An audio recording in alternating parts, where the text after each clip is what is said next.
Greetings to all the viewers. Now we are going to continue the session, continuation of the earlier session, that is textbook of natural products nurturing the livelihood.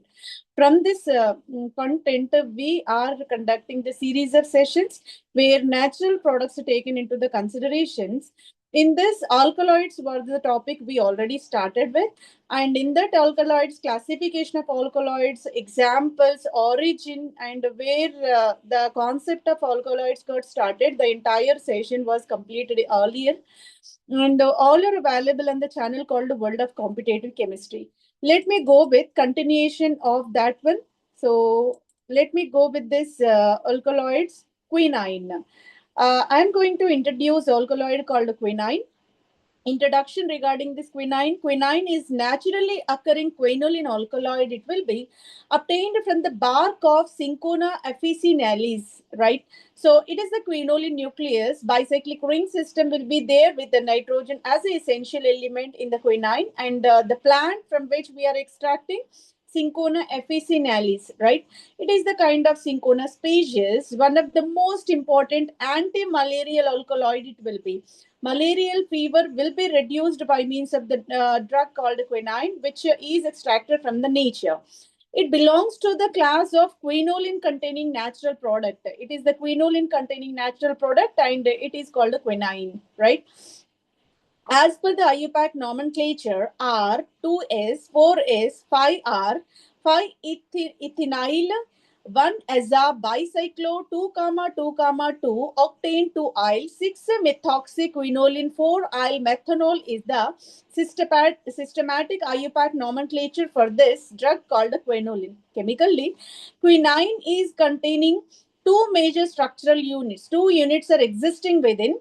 Quinoline ring system is present as a part of this quinine natural product, and quinacridine is nothing but bicyclic amine ring system is also present over there. Molecular formula residing for this quinine will be C20 H24 N2O2. Here 20 carbons, 24 hydrogens, 2 nitrogens and 2 oxygens are present in the composition of this quinine natural product. It is the white crystalline alkaloid, slightly soluble in water but soluble in alcohol and acids, forming salts such as quinine sulfate, right? So being it is nitrogen containing compound acids, it obviously is able to dissolve and giving rise to a kind of salt. Quinine sulfate will be generated, right? So if you want to observe its chemical composition of quinoline, it is existing in the form of, let me give in the single screen. This is a kind of quinoline nucleus, and here is the kind of piperidine ring system with the bridging over there. Narbonane type of system is located, and external olefinic double bond is there. And here the benzenoid nucleus is accompanied by methoxy functionality, and free hydroxyl group is present on the methylene carbonate. This is the way the entire structure of quinine is represented. It is a natural product extracted from Cinchona plant. Significance: what is the importance of this quinine in the medicinal chemistry? Quinine has a great medicinal and historical importance because first effective treatment for the malarial fever is caused by parasitic microorganisms which eradicated by means of the drug called quinine. It played a crucial role in controlling malaria fever during the colonial expansion in the tropical regions. Especially the spread of malarial fever, we observed, so effectively curated by means of drug called quinine.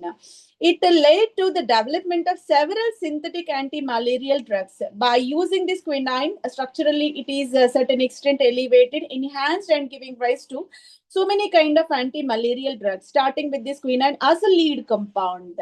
It's an important chiral compound widely used in the asymmetric synthesis in the organic chemistry. If you observe clearly, this is the carbon, you can notice the chirality. This is the carbon having four different functionalities, so that chiral carbon is located.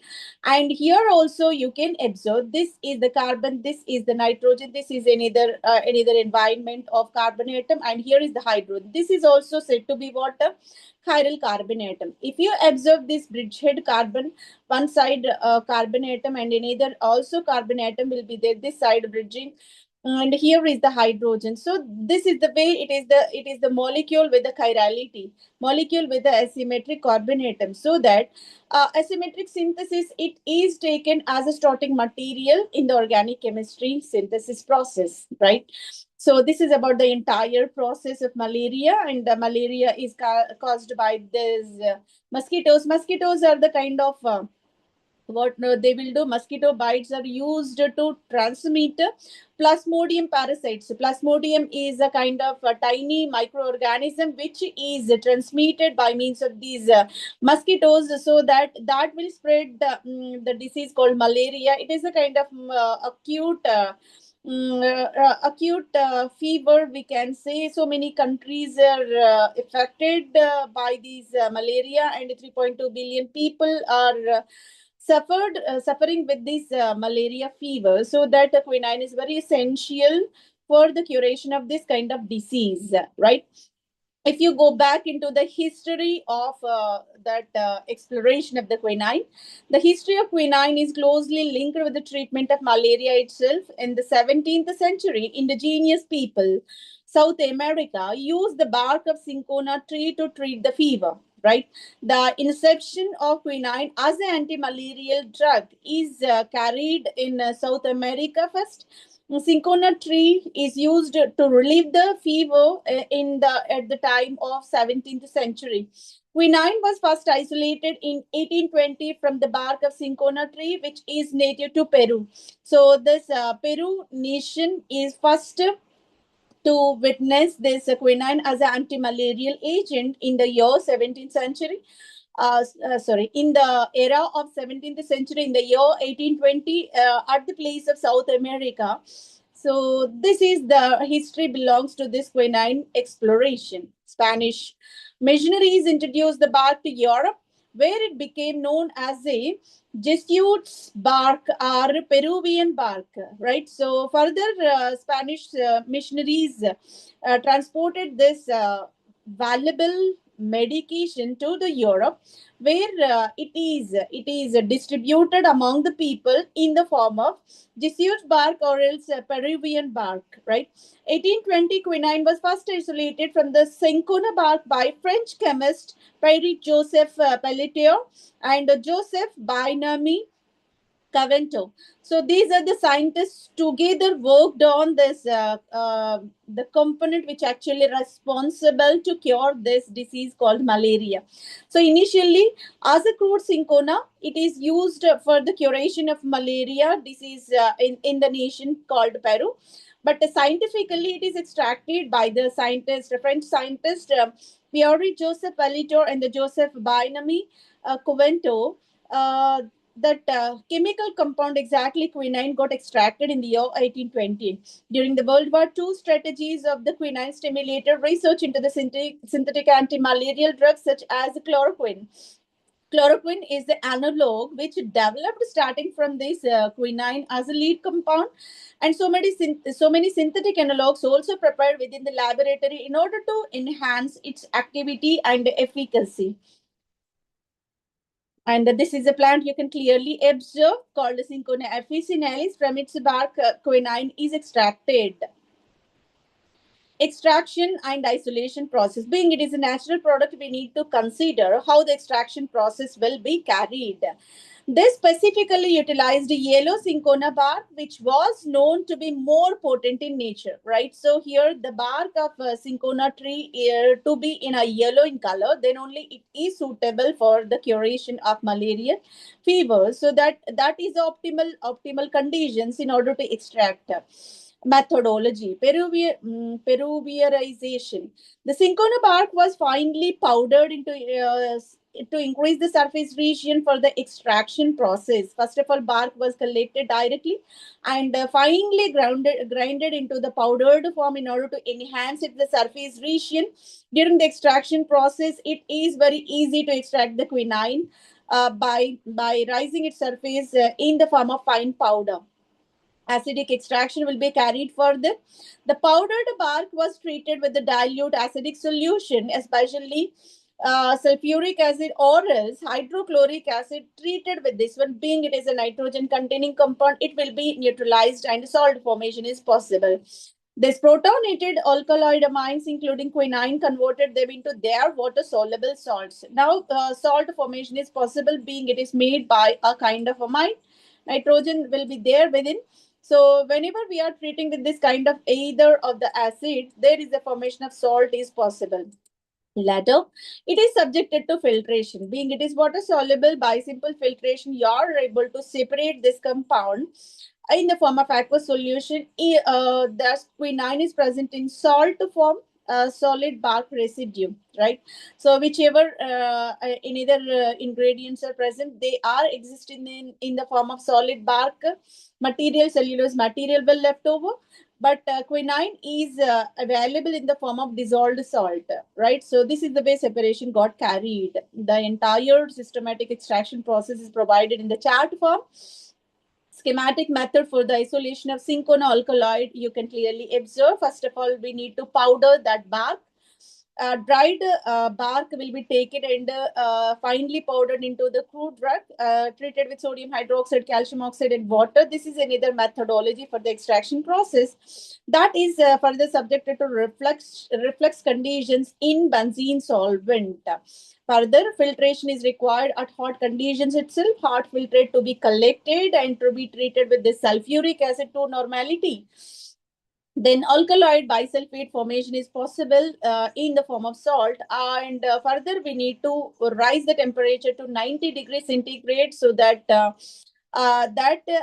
alkalify to pH 6.5 with the pure sodium carbonate. Whichever salt form is there to be treated with sodium carbonate in order to rise the pH to 6.5, slight acidic conditions will be incorporated. Alkaloid sulfate boil with activated charcoal powder now added. Activated charcoal is very important to remove all kind of impurities or excessive ingredients whichever present, leaving quinine in the pure form. Later it will be subjected to filtration so that till the clear filtrate, so that should be subjected to cooling conditions to lower temperature.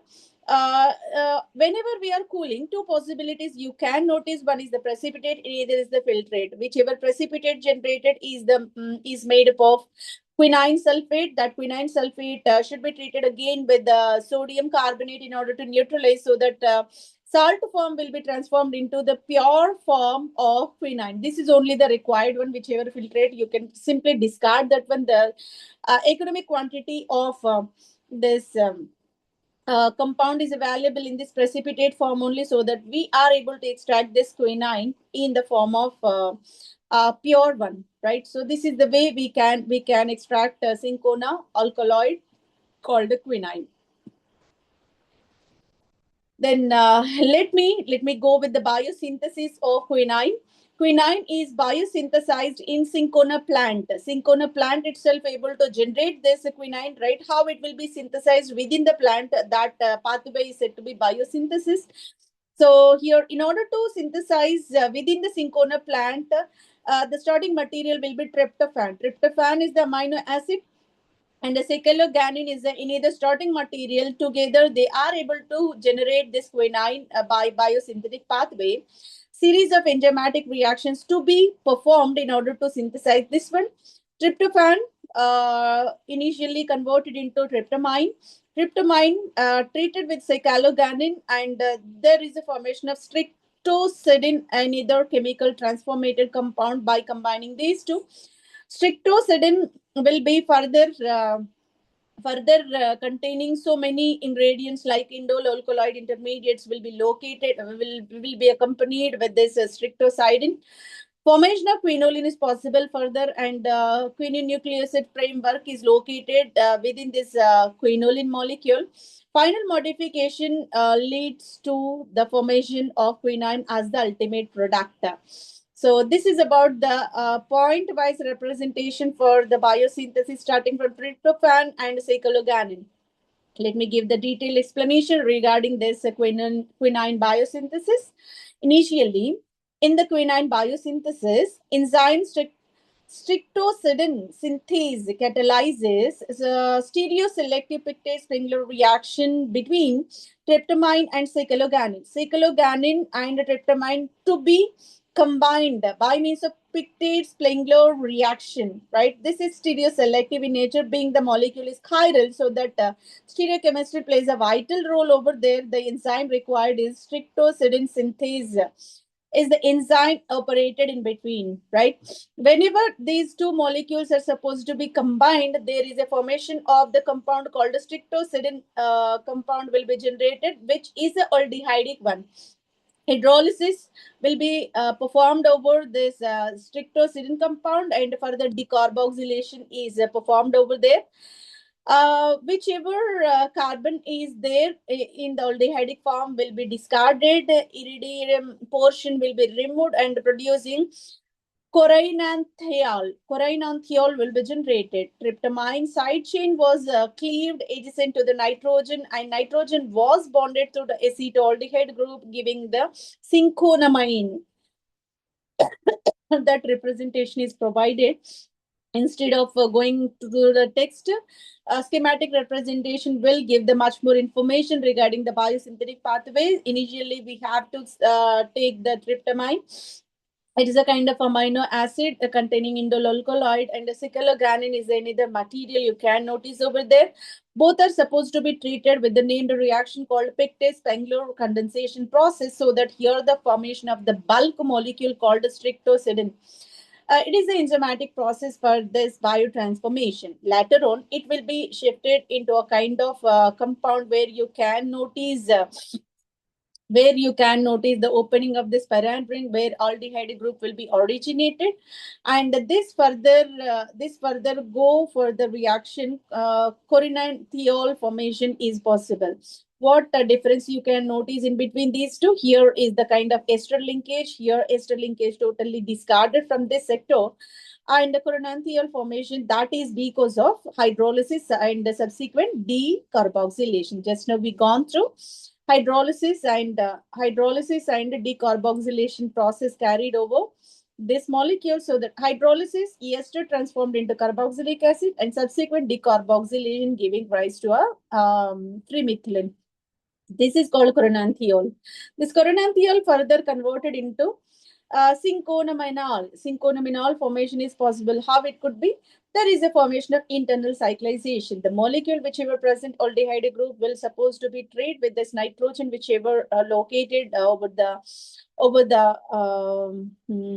two ring systems. Here is the condensation reaction got carried. So here synconaminol formation is possible. The synconaminol, whichever generated, will further go for the reaction within the rearrangement reaction got carried. The side chain CH2CHO aldehyde group now transformed into a kind of ketonic functionality, and whichever indole ring is there, that ring opening reaction is carried over. Ring opening reaction is accompanied and giving rise to a kind of a chemical transformed compound. Ring opening reaction you can notice. And this further go for the ring expansion. Here is the 5-membered ring now expanded into the 6-membered ring system called a synconidinone. Synconidinone. Why? Because here you can observe the ketonic functionality. Here the quinoline nucleus. Here the kind of piperidine nucleus is there within. There is a kind of in either bridgehead alkyl chain. So this is the way synconidinone formation is possible. It is an either intermediate compound. This further go with the aromatization. Here is the kind of saturation you can notice among these two carbon atoms by means of reduction. By means of oxidation, we need to remove the hydrogens. Removal of hydrogens simply set to the oxidation process, so that here aromatization got carried, did it here the DDQ is the suitable reagent in order to accomplish this kind of transformation. Later, it will go for the ether functionality. Introduction of ether functionality is required over this benzene ring. So this is another transformation you can notice. After getting this methoxy over the quinoline ring, this ketone whichever present further reduced. Reduction is accomplished. Reduction of ketone always giving rise to a kind of secondary hydroxyl compound. The generated secondary hydroxyl compound is indicated as a quinine. This is the way multiple steps involved in the formation of quinine, starting with the tryptamine and cyclogamine. So this is the way the quinine biosynthetic pathway is carried. Hopefully the session is very informative and we gone through the alkaloid called quinine, and the continuation of the session will be followed in the next one. Thank you very much for your patient listening. Thank you, one and all.